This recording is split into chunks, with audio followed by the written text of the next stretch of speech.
Mariam Keita, comme je vous ai dit tout de suite, là, je suis architecte. J'ai fait mes études primaires ici. J'ai eu mon baccalauréat malien ici.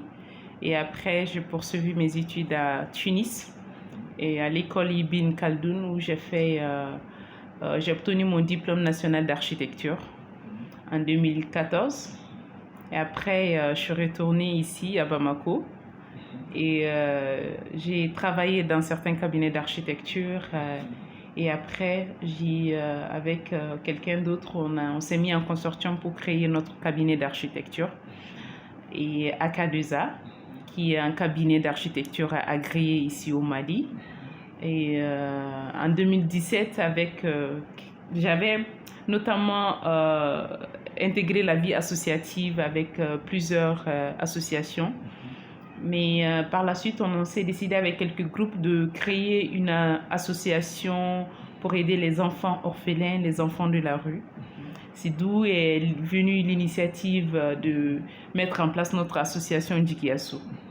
On a dénommé l'association Djigiasso parce qu'en Bamara, c'est l'espoir. Nous, on voulait donner l'espoir aux enfants orphelins, les enfants de la rue, les enfants qui mendient. On voulait apporter notre pierre aux activités de solidarité envers les personnes vulnérables. C'est là où on a créé l'association Djigiasso, Espoir pour les enfants et les femmes, en 2017. Donc nous sommes aujourd'hui dans le bureau même de l'association à Kalabankouroua Sud Extension. Donc, comme je vous ai dit tantôt, je suis avec quelques membres fondateurs depuis 2017 jusqu'à aujourd'hui. On avait commencé de travailler avec les enfants de la rue, les enfants orphelins et tout. Mais en 2012, avec la crise socio-politique que le pays a connue, ça a créé pas mal de déplacements un peu partout dans le pays. Et donc, nous, on a vu l'urgence. C'est vrai que les enfants de la rue, c'est des personnes vulnérables. Mais on a vu que l'urgence aujourd'hui, c'est d'apporter assistance aux personnes déplacées internes. C'est pourquoi, avec quelques membres, on a décidé de focaliser nos activités essentiellement qu'avec les personnes déplacées. Et ce, il y a 2 ans de cela. Donc, c'est pourquoi vous nous voyez sur les réseaux sociaux, sur les plateformes, sur beaucoup d'autres canaux de communication en train d'intervenir avec les personnes déplacées. Ils ne sont pas essentiellement à Bamako, mais on est aussi à Sékou. C'est-à-dire que les camps de déplacés qui sont ici à Bamako, à Faladje, Djatoula, la cité UNICEF, Zantiki-Bougou. Donc on est sur pas mal de camps de déplacés. On intervient sur pas mal de camps de déplacés à Bamako et aussi à quelques camps qui sont à Ségou.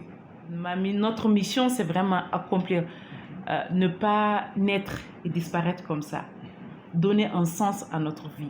C'est vraiment ça l'objectif principal de nos actions, donner un sens à notre vie. Parce qu'on se dit aujourd'hui qu'en accomplissant, en aidant ces personnes qui sont vulnérables, ces personnes qui sont dans le besoin, on accomplit notre devoir de citoyenneté.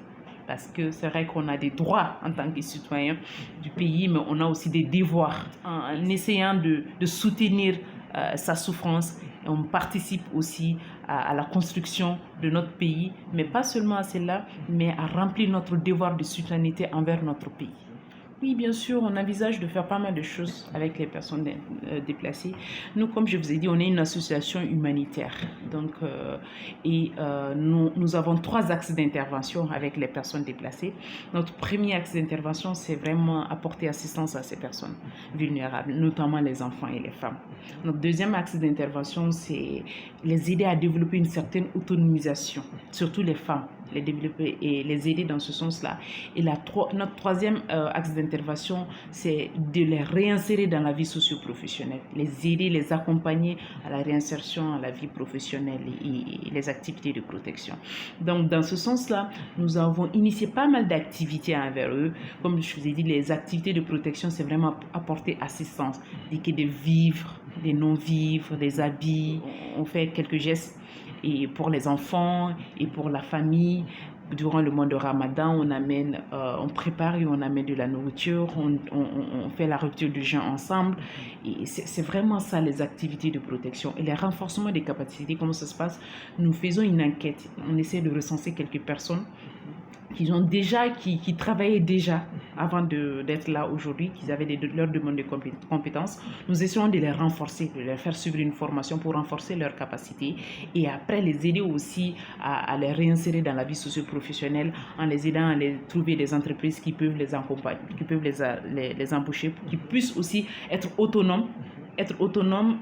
Parce qu'une femme, quand une femme elle est autonome, elle participe au développement de la famille, participe dans beaucoup de choses, dans l'éducation des enfants. Donc, nous faisons ça. Et même là, présentement, nous faisons aussi des parrainages avec les personnes déplacées parce qu'il n'y a pas, dans les camps des déplacés, on n'a pas d'école là-bas. Donc, alors qu'il y a des centaines d'enfants qui restent là-bas, mais qui sont confrontés à beaucoup d'autres abus, surtout le cas de Faladje, qui n'est vraiment pas un camp sécurisé. Donc là, on est en train de parrainer quelques enfants pour les permettre de suivre les études scolaires dans d'autres établissements qui sont à côté. L'objectif n'est tout autre chose, mais c'est vraiment leur aider à traverser ces moments difficiles, apporter notre pierre pour soulager tant soit peu leur souffrance physique et morale. Nous faisons aussi des consultations médicales. Je pense que la dernière fois, vous l'avez vu, surtout le camp de Faladje qui est situé entre le dépositoire de Juillet et le marché de bétail. Donc, sa position géographique fait qu'il est vraiment, que le camp est vraiment exposé à beaucoup d'insécurité, beaucoup de salubrité, donc exposé à beaucoup de formes de maladies, surtout les maladies infectieuses telles que le paludisme et d'autres formes, les typhoïdes. Il y a beaucoup de types de maladies infectieuses qui se développent là-bas. Donc nous, ce qu'on fait, c'est vraiment, on essaie de faire des consultations médicales chaque 3 mois et pour les consulter. Et voilà, après, nous leur donne des médicaments gratuits. Et après, s'il y a des prises en charge chirurgicales, ça aussi, c'est éventuellement envisagé dans notre intervention. Donc, dans nos journées de consultation médicale, ce qu'on fait, on met en place 4 types de stands. On a des stands pour la consultation générale, les stands pour la gynécologie, les stands pour l'ophtalmologie et puis la pédiatrie. Les autorités, nous les invitons à participer pour qu'ils puissent prendre connaissance de vraiment l'ampleur d'apporter assistance à ces personnes déplacées. Donc nous les invitons toujours lorsqu'on intervient sur le site. Par exemple, les activités de consultation médicale, on ne peut pas le faire sans impliquer les CCRF de la commune 6 et la mairie aussi. Nous les adressons une correspondante pour les informer que telle association va organiser telle activité. C'est comme ça. Et même le ministère tutelle délégué des actions humanitaires pour les déplacés et les réfugiés, comme vous l'avez vu la dernière fois, il était aussi avec nous lors de notre activité. Toujours, nous les invitons à participer à notre activité. Donc, le dernier mot que j'ai envie de lancer, c'est vraiment faire appel à tous les Maliens. Ce problème qui est là-bas, qui concerne les déplacés, avec les conditions de vie, l'amélioration de leurs conditions de vie ne dépend pas seulement que du gouvernement, mais ça relève de l'obligation de tout un citoyen d'apporter sa pierre aux actions de solidarité pour aider nos personnes déplacées. Parce qu'ils sont nombreux, ils viennent tous les jours, il y a de nouvelles personnes qui arrivent. Donc pour vous dire que c'est vraiment une situation qui est là et qui peut dépasser l'entendement de tout le monde. Donc nous, les ONG, les associations aussi qui œuvrent sur le terrain, je nous sollicite à travailler plus dans la coordination pour être efficace et efficient dans nos actions. Et j'interpelle aussi le gouvernement à prendre encore plus à s'engager encore plus avec ces personnes déplacées pour pouvoir trouver une solution pour relocaliser le site de déplacés de Faladje, parce que c'est un site qui est vraiment mal positionné géographiquement et qui ne répond pas aux conditions d'hygiène dignes d'un être humain.